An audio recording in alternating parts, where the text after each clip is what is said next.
Fala, meu cotista, beleza? Sejam bem-vindos a mais um vídeo do canal Fim da Questão. E bora bater um papo aí sobre o XP Malls, né? O XPML, fundo de shopping da XP. Vamos dar uma olhadinha aqui o que rolou durante esse mês, né?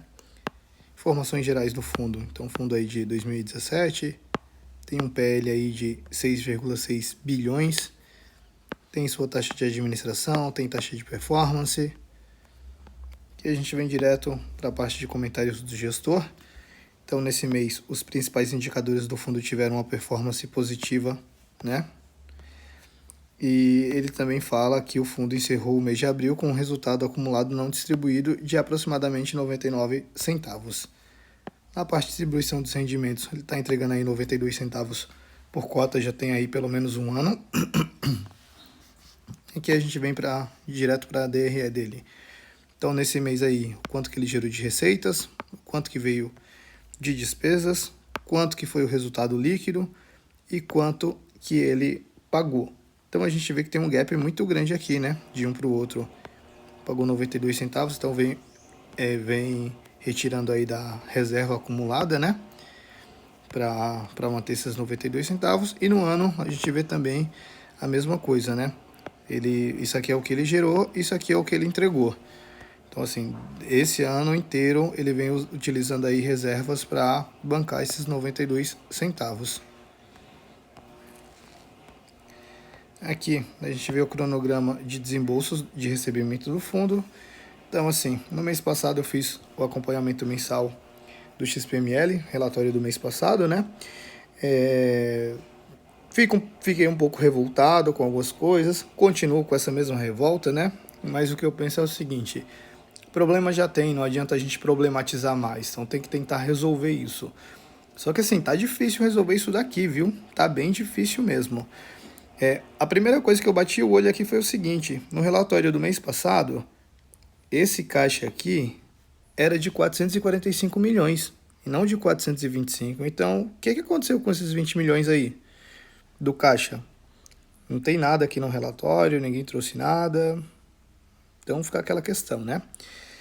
Aí a gente vê aí que para o encerramento desse ano, ele fala, né? Ele fala que tem uma necessidade de caixa de 285 milhões. Só que assim, é muito maior esse número. Até por conta do seguinte: essas três parcelinhas aqui, elas não estão corrigidas. Então, assim, e essa aqui, eu fui dar uma olhadinha, qual que é o índice de correção dela, é em CDI. Então, vai pegar uma janela de um ano inteiro aí. Então, essa parcela aí de 630 milhões, pode ter certeza que vai chegar aí os seus 700 milhões fácil. Essas aqui eu confesso que eu não olhei, até porque são parcelas pequenas. O caixa aqui mesmo do fundo já consegue pagar isso. Mas essa aqui que é preocupante, tem essa questão aí, né? Então, essa necessidade daqui é muito maior, né? Então, vamos ver o que eles vão fazer aí, né? A mágica que eles vão tentar fazer para resolver essa questão. E aqui também ele traz uma nota que é o seguinte: fala que no gráfico, né? Não é considerada a amortização da dívida, ou seja, CRI, ele está falando aqui, é somente as parcelas mesmo, né? Que pode ser pago com uma possível retenção de 5% do resultado. Vamos ver se ele está fazendo retenção nenhuma. O ano todo aí, ó, não fez nenhuma retenção. Então, assim, como que vai resolver essa questão, sendo que nem retenção ele está fazendo, né? Não é bom para o cotista, mas pelo menos não fica com essa corda no pescoço enforcando o tempo todo. Bom, seguindo aqui, ainda na parte de cronograma de desembolsos, né? Ele fala que atualmente o fundo detém um patrimônio líquido de aproximadamente 6,6 bilhões e de ativos ele tem aproximadamente 7,8 bilhões. Adicionalmente, o fundo possui níveis de alavancagem bastante saudáveis. Tipo, oi? Como assim bastante saudáveis? Se fosse bastante saudáveis, a gente não estava vendo aí que essa dívida de curto prazo não estaria enforcando tanto assim, né? Ele continua aqui falando que com aproximadamente 560 milhões em dívidas.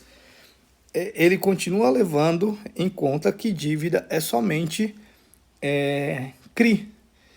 As parcelas não é dívida para ele. Para ele, as parcelas não é dívida. E aqui tem um ponto mesmo que ele se contradiz, né?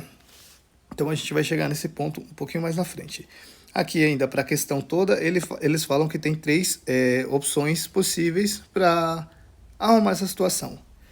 Venda de ativos, que eu acho que é uma das mais prováveis, né? A questão é, vai conseguir vender isso tudo de ativos nessa janela de 6 meses? É uma janela bem curta, né? Faltam 6 meses, será que vai conseguir vender isso tudo? E uma outra coisa também é o seguinte, quando você vai fazer uma venda de um imóvel, é assim, se você está precisando muito vender aquele imóvel, ele é um valor X. Se você não precisa vender aquele imóvel e tem alguém querendo comprar ele, é um valor Y, é um valor diferente, né? Então, assim, vai ter que aceitar algumas condições aí para vender um imóvel às pressas para conseguir endereçar isso, né? Aí, a outra alternativa, emissão de cotas, que eu acho muito difícil, né? Uma vez que tá abaixo do VP, acredito que eles não vão fazer isso. E alavancagem. Essa aqui da alavancagem é aquilo, né? Alavancagem em cima de alavancagem, fazer dívida para pagar outras dívidas. Então é tipo você pegar um cartão de crédito, você tem 2 cartões de crédito, os dois com limite de 50 mil. Aí o que você faz? Você vai lá, torra 25 mil em um cartão de crédito, não tem dinheiro para pagar, utiliza esse outro cartão de crédito para pagar ele e continua utilizando o outro. Então a gente já sabe que não dá certo, né? Continuando aqui que está o ponto que ele mesmo se contradiz, né? Então, no histórico da alavancagem do fundo. Aí aqui ele vem falar que a média de alavancagem do fundo é 26,5% e que nesse atual patamar está 25,9%. Ou seja, lá, aqui em cima, ele fala que a alavancagem é somente o que ele tem com o CRI, que são aproximadamente 560 milhões. E aqui ele já conta as parcelas também. Então, tipo assim, e aí, XP, se decide. O que é alavancagem para vocês? Porque, assim, para mim, a alavancagem é simples. Tudo que o fundo tiver para pagar é alavancagem. Ponto. Só que nos últimos relatórios ele vinha trazendo que a alavancagem era somente o CRI, somente CRI, somente CRI. E agora ele deve ter botado a mão na consciência. Não, peraí, vamos abrir jogo com o nosso cotista aqui. Então ele fala, né? Atualmente o índice de alavancagem está em 25,9%. Aqui, parte de resultado financeiro e distribuição por cota dos últimos meses, né? Então a gente vê que ele tem gerado bem pouco em alguns meses, né? Mas assim, aqui é a linha do quanto ele entrega e aqui o total de quanto ele gera. Então assim, de receita recorrente, somente 2, 3 meses aí que ele conseguiu gerar mais do que ele entregou. O restante tem muito não recorrente aí, né? Que aí a gente vê aqui também, aqui, né? Assim, a gente vê bastante disso. Seguindo aqui, evolução de cota e volume médio diário negociado. Então a gente vê aí que o VP dele está em 117, já tem alguns meses aí, desde outubro de 24, e aqui a gente vê a cota mercado como tem se comportado. Então tá aí, tem uma diferença de R$10 aí, né? Eu acho difícil chegar no VP, mas quem sabe não chega aí, ele consegue emitir para endereçar bem isso. E a parte da liquidez aqui, a gente vê que tem uma liquidez de 10 milhões aí por dia.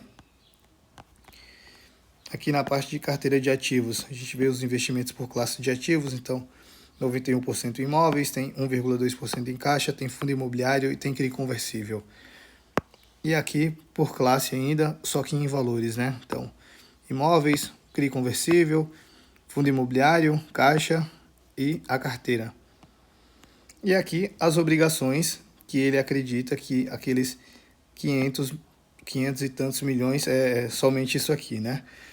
Então a gente vê aqui, ó, dívidas, pelo menos essas 3 aqui até ok para os tempos de hoje, né? Só que essa aqui, ó, muito cara, uma dívida muito cara. E detalhe que dessas 2 dívidas aqui, ele já fez um pagamento de amortização extraordinária de aproximadamente 88 milhões. Seguindo aqui, a gente vê o fluxo de amortização estimado consolidado, considerando as obrigações descritas na tabela acima. Então, essas tabelinhas aqui é o quanto que ele tem que pagar dessa dívida toda, né? E esse traçado aqui é os 5% que ele pode reter. Se tivesse fazendo essa retenção, ó, 2025 estava tranquilo, 2026 estava tranquilo, até aqui assim estava tranquilo, aqui já começa a ficar um pouquinho mais pesado, mesmo ele fazendo essa retenção, né? Aqui a gente vê os indicadores aí do fundo, né? Então a parte de Same Store Sale tem evolução, Same Store Rent também tem evolução, aqui está praticamente empatado. O NOI tem uma variação aqui muito grande, seria bom ele explicar o porquê isso. Então 2024, 24% e 2025 está em menos 0,3%. Aí de vendas, 2024 está maior do que 2025, sendo que na verdade deveria ser o contrário, né? O ideal é que seja o contrário. Mas aí já na parte de vendas totais, temos aqui um esculacho de 2024 para 2025, né? Então assim, não entendo muito bem isso aqui. Ele poderia trazer uma notinha ali explicando o porquê disso, né? Custo de ocupação médio praticamente empatado aí, de um ano para outro. E o fluxo de veículos a gente vê que aumentou bastante aí em 2025. Aqui a vacância dele a gente vê que está em 3,9%, bem ok, em linha com o mercado atual, né? E aqui a gente vê a parte de vendas por metro quadrado. Então assim, final de ano é normal ter esse boom aí, né? E NOI por metro quadrado, a gente vê que ele vem se mantendo aí, né? Aqui a parte de vacância e inadimplência líquida. A vacância tá praticamente mesma coisa aí, né? Aqui, de um mês para outro, ele conseguiu diminuir ela um pouco. E na parte de inadimplência também tá bem controlado. Aqui os shoppings do fundo, então a carteira, a gente vê aqui cada um deles. Diversificação regional, maioria aí no Sudeste. Diversificação por administrador, tem um pouco de tudo aqui, mas a maioria é desse portfólio da Sim. E aqui a gente vê o histórico de transações dele, tudo que ele foi adquirindo aí no meio do caminho. E aqui a gente vê os shoppings dele, né? Então assim, como já é conhecido, tudo shopping alto padrão, né? Só que assim, tem essa alavancagem aí, né?